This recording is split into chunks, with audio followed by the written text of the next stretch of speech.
girl who knew that she wasn't going to get much for Christmas because she was reality. You know, she understood reality. She's only 5 years old, but she understood the family finances. And anyway, so she said, "You know what? I'm still going to write to Santa Claus." So she wrote to Santa Claus, and she asked him for a doll and some shoes. That was her Christmas wish. Okay. And she put the letter, and she addressed it to the North Pole. I don't know if she had help. I'm guessing she did. And she tied the letter to some helium balloons. Oh. And let them go. Okay? It got knocked off course, whatever that means. It didn't get to the North Pole, but it ended up in California. Okay? Now, she lives in... where did she live here? Doesn't say where she lived, I don't think. But anyway, so it landed in California, and a woman named Julie Sanders found the letter and realized it came from a dirt poor girl in need of some Christmas cheer. Oh. So armed with a scrap of paper that had flown across the whole of America. Where was she from? It doesn't say where she was living. They left that part out, I guess. But obviously it went across the whole country. What it says. So she tracked her down and made sure that she had a nice big bundle of presents to open on Christmas Day. Julie Sanders is the woman who can literally claim to have saved Christmas. The little girl's name is Helen. Oh. But I'm sorry, it doesn't say where she was from. Isn't that something? It says one Christmas miracle. Here's another one. It goes down in order from number 10 to number 1. So that one might not have hit you as hard as some of these other ones will. There's a couple of sure ways to prove to the world that you don't have a soul. One is to foreclose on a family's home on Christmas. There you go. In 2008, the Grinch did exactly that to the Sampson family. It's all about the numbers, not about the people. Probably while simultaneously kicking puppies. Yeah. The Sampsons weren't exactly having the best times. The father was sick. The mother was pregnant. Both were out of work. The children were now looking at a Christmas spent in a bunch of shelters. They were tired. They were stressed out. They were miserable. The Sampsons did what any of us would do. They went to go visit a friend. In return, the friend posted their story on her blog, hoping to spread the misery. And then an amazing thing happened. Strangers began commenting on the story and asking if they could make donations. So the friend opened a PayPal account, and then more people commented, and more. Suddenly, donations were flooding in. Within 5 days, this one blog post had raised $11,032. Wow. Enough to save the Sampson home. In a burst of seasonal goodwill, the internet spat in the face of holiday-hating mortgage brokers everywhere. Yeah, good for it. And saved the family from living in the streets. See, it's about the people and not the numbers, and banks forget about that. They forget. They go the other way. The next Thank you, God. miracle of Christmas, real-life miracle. Let's see. Kim Kurzweil rear-ended Shireen Bohr on her way to get some last-minute presents. Oh, don't you hate that? A car crash. It turned out that life was dealing her an unexpected favor when that happened. Not only was Bohr not angry about the damage to her car, remember Bohr is the lady in the front, but she was so upset to hear that Kurzweil might have to forego her children's presents in order to pay the insurance company that she offered to step in and buy them for her. Oh, my gosh. Wow. Some people freak out if you so much as look at them the wrong way. Go smashing into their car and see what happens. So Bohr not only didn't get mad, she went out of her way to help this clearly stressed out woman provide a Christmas for her children that would have been unthinkable under normal circumstances. It just goes to show that even in the rough and tumble world, some people are pretty nice. It's true. It's true. People have huge hearts, and not just at Christmas time, but all year long. And that's what the listeners at WOCA do. They're all year long. Thank you. Number 7 of the real Christmas miracles. This is a story. Let's see. For all that we associate it with good cheer and comfort, the sad fact is that many people die on Christmas Day. Yes. Sometimes in accidents that can't be avoided. There's travel, there's ice, there's drunkenness, all kinds of reasons why people not paying attention, might texting, die on a day that's supposed to be happy. Last year, I think this was last year. A combination of freezing rain and bad driving caused a 21-car pileup outside Oklahoma City on Christmas Day. Gosh. It was described as a major accident with trucks jackknifing, cars smashing into one another. You get the picture. I think I remember that. How many fatalities were there? How many serious injuries were there? None. Despite people plowing into each other with 2 tons of speeding metal on an ice-slicked road, not a single serious injury was reported. For a high-speed smash to not result in death in even the most favorable circumstances is highly unlikely. On a frozen road in the middle of the night, it's a miracle. Yeah, because you can't control it on ice. I mean, you just have to let it slide where it slides. And it was outside Oklahoma City. If I didn't Oh say. my God. Oh my God. The next real-life Christmas miracle, number 6. This is the first one. Well, they were all miracles, I guess, if you think about the definition of miracle. But this is the first one that to me sounds like a miracle, like a biblical miracle. In 2008, there was a 7-year-old boy named Marco Dushak. He had a cyst that formed along his spine. It was a malignant growth, but it crushed his spine. And he only had a thread of a spine left holding his back together.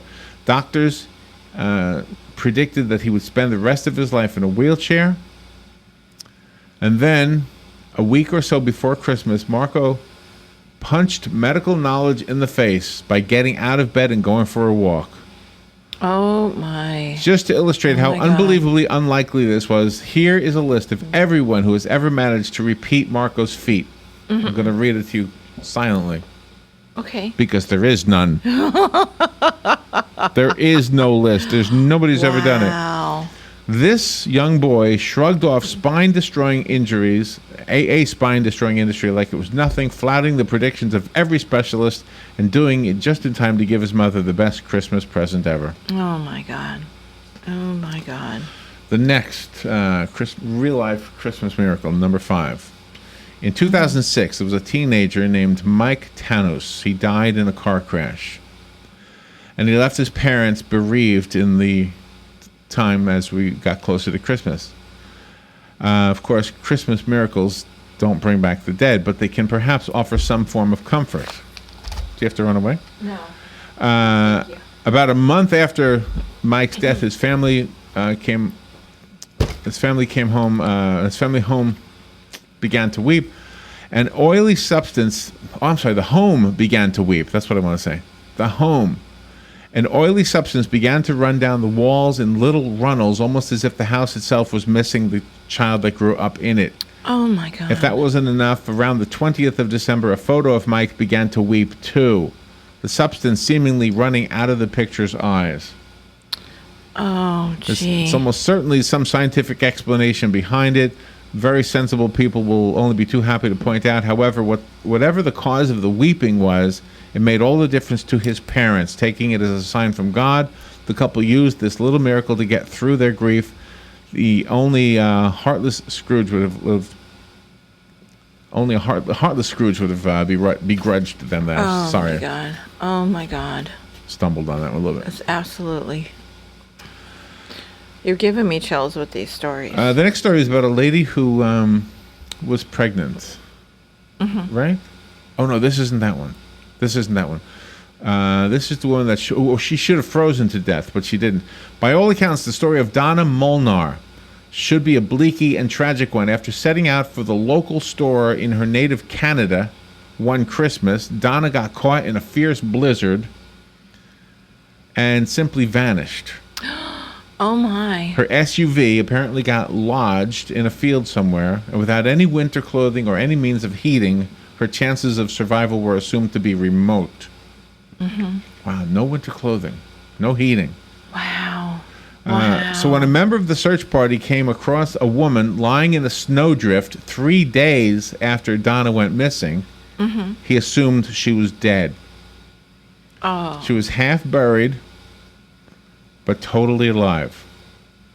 Oh my God. Somehow, unbelievably, she survived. Donna Molnar had survived 72 hours in temperatures that would kill most people, animals, plants, everything. A great part of it literally lying in a snowdrift. She escaped with only hypothermia and mild frostbite. God's angels had their wings wrapped around her, that's all. Provided warmth and comfort to her Wow. till she was found. Something kept her alive, yeah. The next Christmas miracle. Not all miracles involve people surviving against impossible odds. Sometimes they simply involve getting something you didn't even know you needed. When 21-year-old Leanne Carter was hospitalized with severe stomach pains on Christmas Day, it was for what she thought was a particularly painful period. She had felt bloated for most of the month, but there had been nothing else to indicate she was anything but a regular young adult in reasonable health. Hospital staff ran some quick tests on Carter, and the results came back that shocked her. It turned out she was not only pregnant, but also about to give birth right then and there. Oh my God. Oh my God. And she didn't know. We hear some of these stories. You don't know you're pregnant. Carter had literally no physical symptoms of pregnancy in the whole 9 months, which means that she lucked into every pregnant woman's ultimate pipe dream fantasy. Her period came every month as normal, Gosh. and she had felt nothing to suggest she might be carrying a baby. But there it was. Within hours of being hospitalized, Carter went from being sick and frightened to being a happy and surprised new mother. Her baby was born healthy, happy, and was apparently the best Christmas present ever. Oh, that really makes me smile. Gosh, I got huge goosebumps. Did not now. know.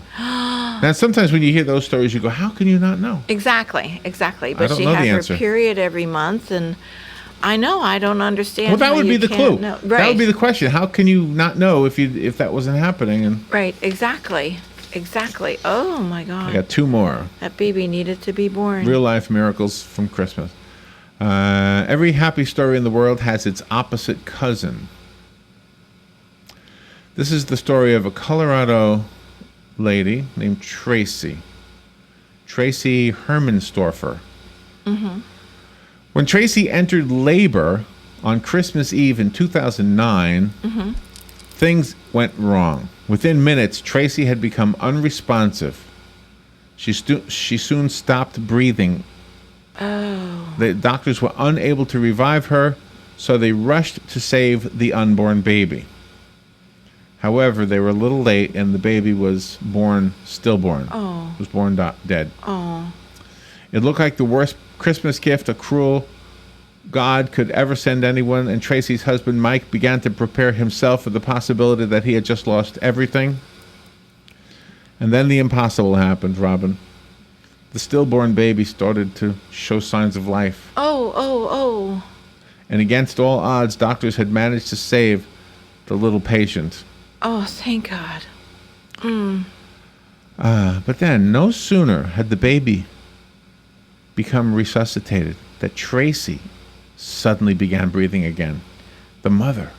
Oh. Despite having gone 4 whole minutes without a heartbeat, without any brain activity, without any blood pressure, both the baby and the mother made a full recovery, and life did something it very rarely manages to pull off, to pull 2 people out of death, and they went on to live their lives. That was 2009. Oh my God. This is oh my now. God.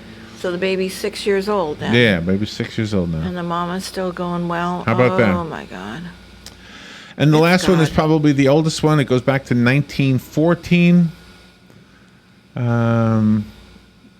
This is between two sides in the war during World War I. On Christmas Day, 1914, hundreds of troops who had spent months watching their friends die in the most horrific ways imaginable spontaneously threw down their weapons and stopped fighting.